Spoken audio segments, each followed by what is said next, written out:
Assalamualaikum warahmatullahi wabarakatuh. Gimana kabarnya teman-teman? Semoga semuanya dalam keadaan sehat ya. Bertemu dengan Kak Diki. Pada video kali ini kita akan melakukan pembahasan soal KSNP Ekonomi tahun 2021.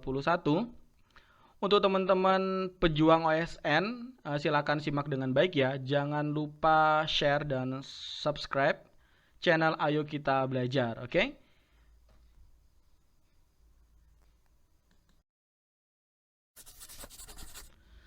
Nah teman-teman, berikut kakak tampilkan ketersediaan soal KSNP Ekonomi tahun 2021 yang kakak miliki ya.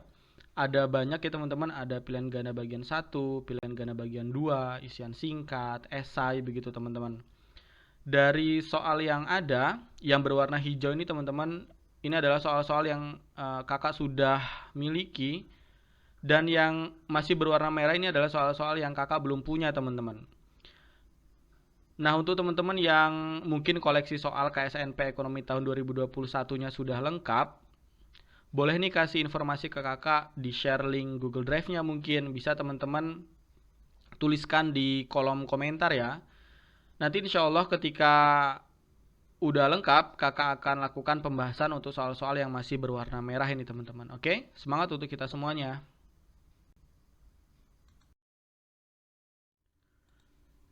Soal nomor 8. Manakah pemikiran-pemikiran ini yang disetujui banyak ekonom? A. Tarif dan kuota biasanya mengurangi kesejahteraan ekonomi umum. B. Defisit anggaran yang besar berdampak positif pada perekonomian. C. Nilai tukar tetap memberikan pengaturan ekonomi moneter internasional yang efektif.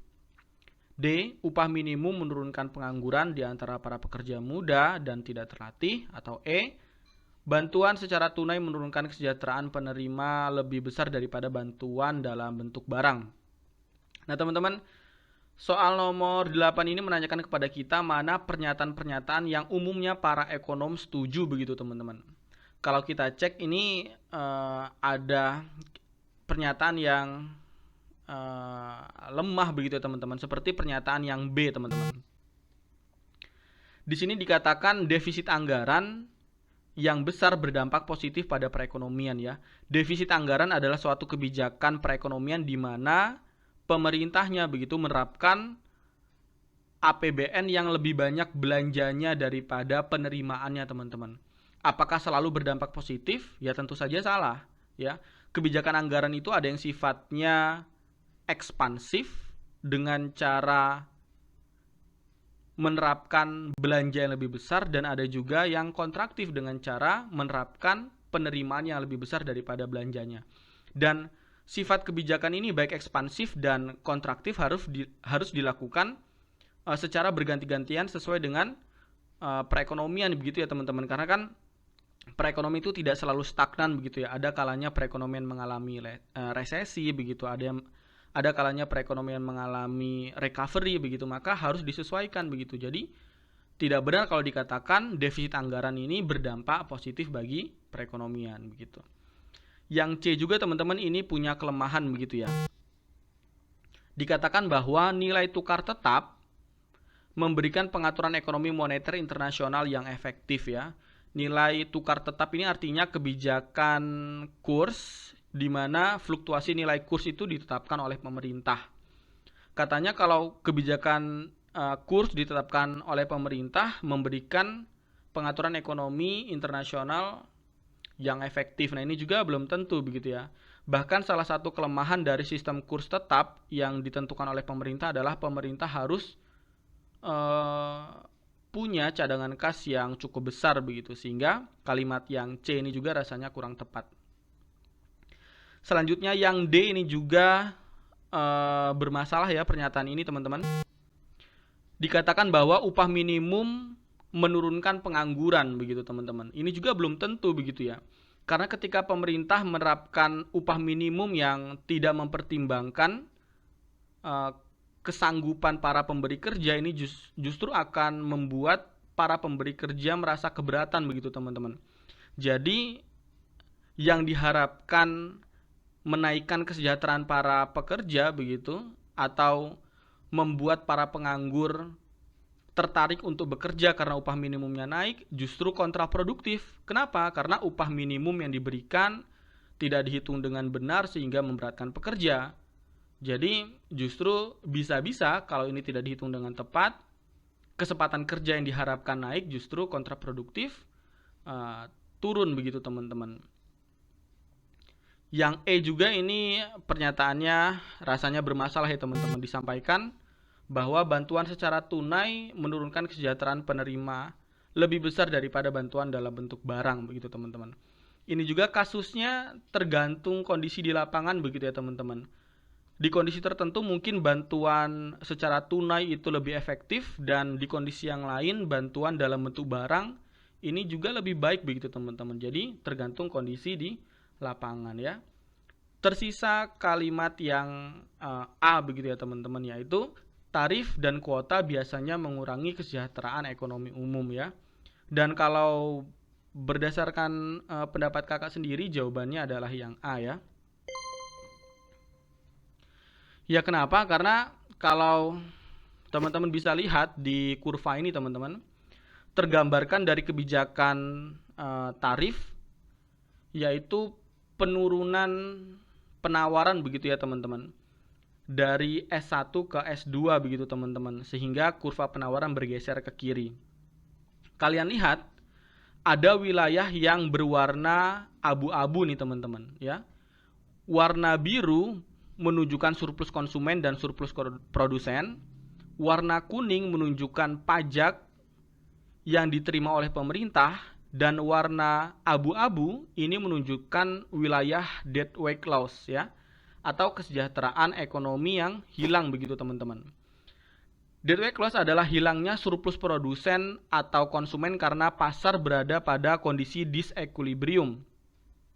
Kerugian tersebut mengurangi surplus ekonomi karena tidak ditangkap oleh pihak manapun yang bertransaksi di pasar, baik produsen, konsumen, ataupun pemerintah ya. Sehingga kalimat yang A, tarif dan kuota mengurangi kesejahteraan ekonomi umum, ini benar adanya begitu ya teman-teman ya. Soal nomor 9, perusahaan menerima pembayaran melalui cek dan berhasil dicairkan sebesar Rp1.500.000 dari konsumen pada 2 April 2021. Transaksi tersebut pembayaran atas transaksi dengan konsumen pada 2 Januari 2021 ya. Jadi kalau kita lihat urutan tanggalnya berarti transaksinya sudah dilakukan di masa lalu begitu ya teman-teman. Perusahaan menjurnal dengan mendebit piutang dan mengkredit kas sebesar Rp1.500.000. Jurnal koreksi yang perlu dibuat: A. Mendebit kas dan mengkredit piutang sebesar Rp1.500.000. B. Mendebit kas dan mengkredit penjualan sebesar Rp1.500.000. C. Mendebit piutang dan mengkredit penjualan sebesar Rp1.500.000. D. Mendebit kas dan mengkredit piutang sebesar Rp3 juta. Atau E. Mendebit kas Rp3 juta dan mengkredit penjualan serta piutang masing-masing sebesar Rp1.500.000. Nah teman-teman, soal nomor 9 ini adalah soal tentang jurnal koreksi ya teman-teman. Kalau kakak perhatikan memang soal OSN atau kalau dulu namanya KSN banyak menanyakan juga tentang jurnal koreksi ya teman-teman. Kalau teman-teman masih bingung apa itu jurnal koreksi, nah jurnal koreksi adalah jurnal yang secara khusus dibuat memperbaiki kesalahan ketika membuat laporan keuangan teman-teman ya. Karena akuntan juga manusia, namanya manusia pasti melakukan kesalahan ya teman-teman. Jadi perlu dibuat jurnal koreksi. Kalau teman-teman ada pertanyaan, Kak kenapa kok nggak di tip X aja? Kenapa kok nggak dicoret aja? Kan lebih simpel ya teman-teman. Sayangnya ketika laporan keuangan begitu di tip X atau dicoret, dikhawatirkan akan membuat keraguan bagi pengguna informasi akuntansi.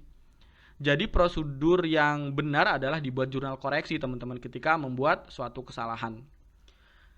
Dan soal nomor 9 ini juga menyampaikan bahwa akuntan perusahaan ini membuat kesalahan teman-teman.